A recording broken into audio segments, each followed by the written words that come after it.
I'm Josh from Vacuums R Us in Arvada, Colorado, and I'm going to be showing you the Comfort Deluxe infrared heater today. These are an infrared heater. You've probably heard a lot about those, about how energy efficient they are and how pleasant the heat is and how the heat is healthier.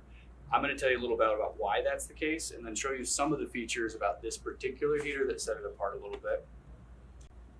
Part of the reason that infrared heaters are more energy efficient is that they heat the water molecules that are in your air. Water transfers heat a lot more readily than air does. So what you find is that your floor to ceiling temperature is more even than in traditional heating methods.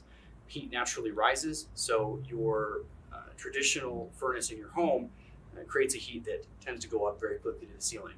Most of us don't live on the ceiling, so that's not the best place to be heating, right? It also makes these ideal for basements. Most homes, your basement stays very cool. What we find is that we typically crank the heat up upstairs if there's a bedroom in the basement. It's too warm upstairs, it's too cold downstairs. It's simply because the heat is rising. These are great to put in that basement room because the heat isn't going to shoot upstairs quite as quickly. There's a few things that make this a little bit different than other infrared heaters.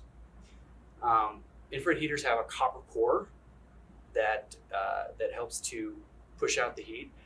These have a 4.5 square foot copper core in there. It makes the heat more even, and it also helps with the efficiency. We've sold a lot of different types of heaters here over the years. We've done hundreds and hundreds of repairs on all types of heaters: Eden Piers, Heat Surge, Heat Smart, Sun Cloud, just to name a few. And so we've seen the good, the bad, the ugly. We've seen the high failure points, right? And we've seen the brands that address those failure points and made some pretty resilient machines. Most of the heaters that we've worked with before use infrared heating bulbs to generate the heat. And while it works very well, they are quite literally light bulbs. And so over time, they will eventually go out, just like any other light bulb. Unique to this is it uses a positive temperature coefficient solid copper heating core. That's not a light bulb, and they don't burn out. So while other infrared heaters essentially have a ticking clock on them before those bulbs go out and have to be replaced, this doesn't have a bulb. It doesn't rely on a bulb, and you're not going to have to replace those. It has a actual thermostat on it. It goes from about 40 degrees up to 90 degrees, and there's 24 different variants in between there. Unique to this too, and there's a few heaters that offer this option, I really like it, is that it has a high and a low setting. The high and the low setting doesn't refer to the temperature. The high and the low setting refers to the wattage. So on full blast, we're going to heat up 1,000 square feet in our home. You would have this on high at 1,500 watts. If you want to run it into a smaller room, maybe you have a small bedroom, it doesn't have as much electricity piped into that room, you can hit the mode button and drop it down to only 1,000 watts. A big concern when we're talking about any infrared heater is safety.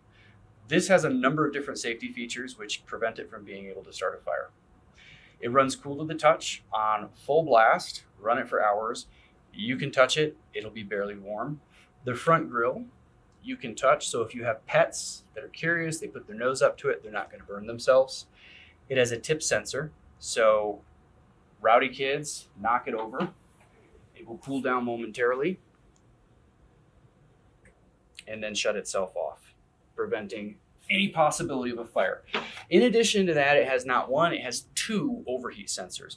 So in the very unlikely event that it did overheat, one of those 2 sensors would shut it off. It essentially has a fail-safe. Also, it has a thick filter on the back, which is a washable lifetime filter. This prevents debris and particles from getting inside the machine. And by being a very thick filter, it prevents it from getting clogged up quickly. I've seen some issues in the past with some thinner filters on some of these infrareds that clog up very quickly, and then the machine will overheat and actually melt. Finally, the electrical plug on this is heavy gauge wire. And that's another issue I've seen with some of the kind of flimsier ones, is that the wire gauge isn't heavy enough to support the electricity that's going through it, and they ultimately will melt down.